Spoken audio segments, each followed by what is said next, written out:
मुलांनो, विशिष्ट उष्मा काढण्याचे सूत्र काय आहे?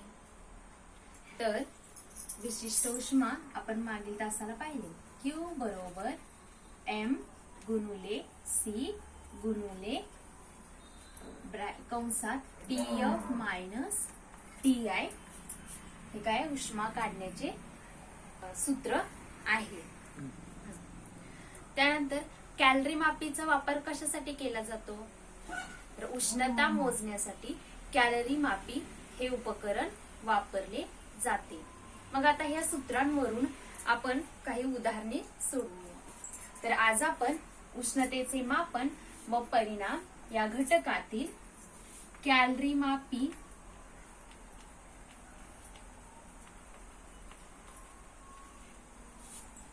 मापीच्या सूत्रावर आधारित काही उदाहरणे अभ्यासणार आहोत. आता आपण एक उदाहरण पाहूया.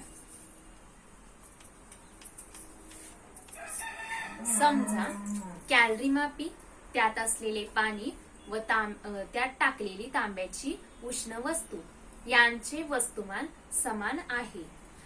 त्यातील तांब्याच्या उष्ण वस्तूचे तापमान 60 अंश सेल्सिअस, पाण्याचे तापमान 30 अंश सेल्सिअस आहे.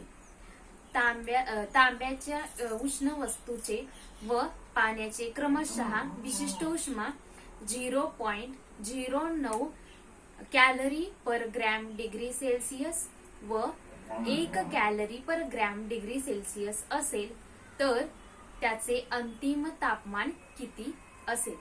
आता हे झाले उदाहरण. आता काय काय दिले आपण पाहूया. काय सांगितलंय? तर कॅलरी मापी, त्यात असलेले पाणी आणि त्यात टाकलेली तांब्याची उष्ण वस्तू यांचे वस्तुमान समान आहे. आता वस्तुमान कोणत्या चिन्हाने दाखवतात? तर यम. आता आपण यम बरोबर कॅलरी मापीचे वस्तुमान, पाण्याचे वस्तुमान व त्यात टाकलेल्या तांब्याच्या उष्ण वस्तूचे वस्तुमान M0 MW MC मानू. ते काय समान आहे. बरोबर यम. हे झालं वस्तुमान. हे काय वस्तुमान. त्यानंतर काय सांगितले आपल्याला? तर तापमान. इथं आपल्याला तापमान दिलेलं आहे.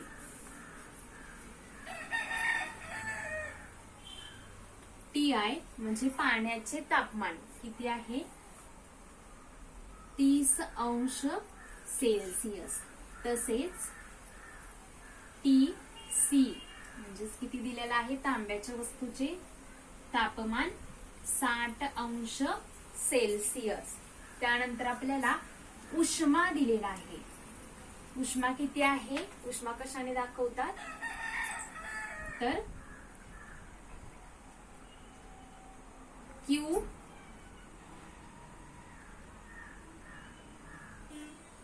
उष्मा. आता विशिष्ट उष्मा दिलेला आहे. C0 किती आहे? 0.09 कॅलरी पर ग्रॅम डिग्री सेल्सिअस. त्यानंतर काय दिलेलं आहे? CW 1 कॅलरी पर ग्रॅम डिग्री सेल्सिअस. आता इथं आपल्याला काय शोधून काढायचं आहे? तर अंतिम तापमान TF बरोबर किती येईल? सूत्र कोण सांगेल? कॅलरी मापीवरून उष्णता कशी मोजली जाते किंवा विशिष्ट उष्मा कसा काढला जातो?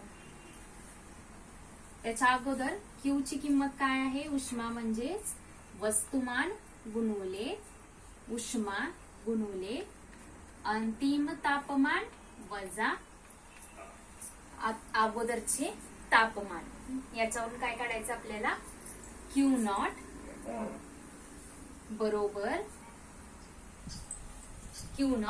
बरोबर QW अधिक QC. प्रत्येक ह्याच्यासाठी तांब्याच्या उष्ण वस्तूसाठी, त्याच्यानंतर पाणी आणि विशिष्ट उष्मा दिलेला आहे आपल्याला. ह्याच्यामध्ये काय करायचंय? ह्या सगळ्या व्हॅल्यू या किमती काय करायच्या ह्या सूत्रात परत घालायच्या आणि नंतर आपल्याला हे उदाहरण सोडवायचं आहे. विशिष्ट उष्माचे सूत्र काय Q बरोबर M गुणुले C गुणुले TF minus TI. आता इथे वस्तूचे तापमान TF ते TI ते TF म्हणजे हे झालं अंतिम. या उदाहरणात आपल्याला अंतिम तापमान TF काढायचे आहे.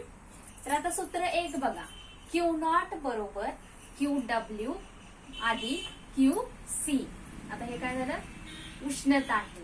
मग Q0, QW आणि QC च्या इथे किमती दिलेल्या आहेत आपल्याला ह्या सूत्रावरून इथं काढलेलं आहे. मग सूत्र 1 आणि 2 वरून आपल्याला एक सूत्र मिळालं बघा. हेच सूत्र काय केलंय आपण याच्यामध्ये घातलेले आहे. सूत्र 2 आपण ह्या दोनच्या किमती किंवा Q0, QW, QC च्या किमती आपण काय केल्या सूत्र 1 मध्ये घातल्या. त्याच्यावरून सूत्र 1 आपल्याला काय मिळालं बघा, M0 गुणुले T0 minus TF into C0 बरोबर MW.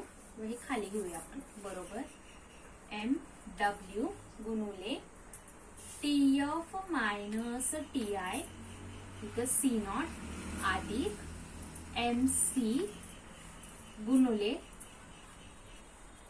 TF मायनस TI किंवा TF वजा TI इंटू CC.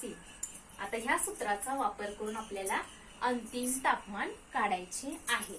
आता आपल्याला किंमत दिलेली आहे इथं बघा, M0, MW, MC म्हणजेच काय आहे M आहे. म्हणजेच हे काय करूया आपण M. आता बघा डावीकडे आणि उजवीकडे, आता हे उजवीकडचं MM काय होणार आहे कॉमन ह्या सगळ्याच्या बाहेर येणार आहे. म्हणजेच हे काय झालं M एकच राहिले याच्यामध्ये. हे M आणि हे M, उजवीकडचं M आणि डावीकडचं M हे काय होणार आहे एकमेकाला कॅन्सल होणार आहे. म्हणजेच काय होणार इथं आता राहणार आहे फक्त T0 minus TF into C0 बरोबर TF मायनस TI CW अधिक TF minus TI CC. M समजलं, M काय आहे सर्वांचे वस्तुमान समान आहे. डावीकडचे M आणि उजवीकडचे M. एक डावीकडचे M जर उजवीकडे गेलं गुणाकाराचं जर भागाकाराला गेलं तर M ला M काय झालं कॅन्सल झालं. म्हणजे M भागिले M किती आलं 1 आलं. कॅन्सल झालं म्हणजे काय आलं 1 आलं. आता काय झालं ही स्टेप आपल्याला मिळाली. आता आपण इथं काय करूया दिलेली किंमत घालूया. T0 म्हणजेच काय आहे 60 तापमान. TF आपल्याला काढायचं आहे. C0 उष्मा 0.09. आता TF काढायचं आहे मायनस TI 30. C0 किती आहे CW इंटू 1 अधिक TF आपल्याला अंतिम तापमान काढायचं आहे वजा TI 30 गुणुले CC. आता इथं CC म्हणजे C0 आहे. किती आहे 0.09. आता इथं अजून आपण काय काय करू शकतो तर इथं बघा TF वजा 30 आणि इथं TF वजा 30 याच्यामध्ये काय अधिक चिन्ह आहे. म्हणजे हा आपण काय करू शकतो एकच कंस कॉमन घेऊ शकतो. काय होणार इथं आता बघा ह्या ब्रॅकेटला ह्या कंसाला जर 1 न गुणलं तर काय राहणार आहे तोच कंस राहणार आहे. म्हणजे तिथे किती आलं TF वजा 30 अधिक TF वजा 30 गुणुले 0.09. म्हणजे हा काय झाला इथं ब्रॅकेट बाहेर काढूया आपण. इथं 1 आहे असलं नसलं तरी इथं 1 आहे. इथं 1 धरूयाच आपण बघा. 1 मिनिट काय करायचं हा ब्रॅकेट हा कंस कॉमन निघाला. म्हणजेच काय राहिलं बघा TF वजा 30 अधिक हे 1 गुणुले 0.09 TF वजा 30 कंसाच्या बाहेर गुणुले चिन्ह येणार. ह्या कंसात 1 अधिक 0.09 तुम्ही करून बघू शकता. ह्या कंसाला ह्या कंसाने गुणायचं म्हणजे हेच उत्तर आलं पाहिजे आपल्याला, वरची स्टेप आली पाहिजे. त्यानंतर इकडे आहे तसंच ठेवायचं. 60 वजा TF गुणुले 0.09. आता इथे किती येणार आहे उत्तर?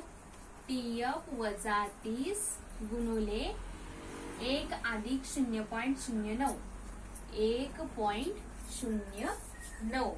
इकडे किती राहिलं? 60 वजा TF गुणुले 0.09. आता काय करायचं? ह्या कंसाला 1.09 न गुणायचं आत. इकडे सुद्धा 60 वजा TF ला 0.09 न गुणायचं. आता इथं बघा सोपं आहे. 9 सम 54 म्हणजे इथे किती आलं? 54. पण आपल्या हे दोन अपूर्णांक म्हणजे इथं काय आहे आपलं? एकक दशक. मग एकक दशक इथे पॉइंट कुठे येणार आहे?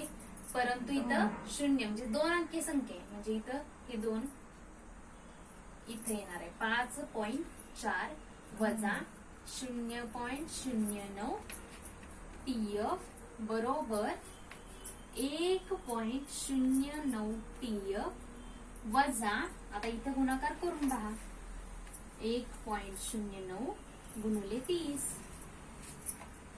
0 0 0 9 त्रिक 27 3 0 0 ही 2 हातचं आणि 3 एके 3. किती आलं उत्तर? 32.7 आलं. आता त्याच्यानंतर काय करणार आहे आपण? इथं 0.09 TF आहे आणि इकडं 1.09 TF आहे आणि इकडं 5.4 आहे. ते तिकडे गेल्यावर काय होणार आहे? वजा 5.4. काय संख्या मिळाली आपल्याला इथं? 5.4 वजा 0.09 TF. आता इथं बघा हे TF आणि हे TF आपण काय करू शकतो? इकडे एकत्र करू शकतो आणि हे अंक एकत्र करू शकतो. बघा 5.4. आता इकडे वजा 32.7 आहे. इकडे आल्यानंतर काय होणार आहे? अधिक 32.7 बरोबर 1.09 TF वजा 0.09 TF. उजवीकडे गेल्यावर अधिक होणार. अधिक 0.09 TF.